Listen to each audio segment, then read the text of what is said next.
Vertel eens, waar bist u? Ik ben Timme, ik ben 10 jaar oud en ik kiep bij SC Heerenveen. En waar is dat die grote voorbeeld? Mickey van der Hart. Nou, maar ze zien wat er aankomt. Dat is Mickey van der Hart. Ben je toch wel zenuwachtig voor de wedstrijd? Ja, ik ben nog wel zenuwachtig.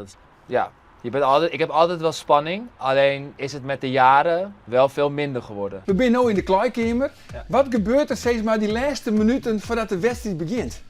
Nou, ik ben altijd wat eerder binnen. Keeper schijnt natuurlijk vaak wat eerder naar binnen. Dus ik zit vaak al hier in mijn eentje. Dan doe ik mijn sokken, mijn scheenbeschermers. Je doet je kleren aan, je kleed je even om. Nou, dan komen al die jongens binnen. En dan staat de trainer daar. Gaan we met z'n allen in een cirkeltje staan. Dan doen we nog even één laatste oppeppen. En dan gaan we zo eigenlijk naar buiten. Dan heb je hier altijd staan eigenlijk alle mensen van de staf. Die geven ons dan een hand. Wensen ons succes. Dan staat daar vaak de assistent scheidsrechter. Die gaat dan checken of je een goede broekje aan hebt, of je kleuren kloppen. En dan, ja, hier loop je eigenlijk de tunnel in. En dan is het een kwestie van een beetje boos kijken naar de tegenstander. De scheidsrechter een hand geven en dan loop je zo het veld op.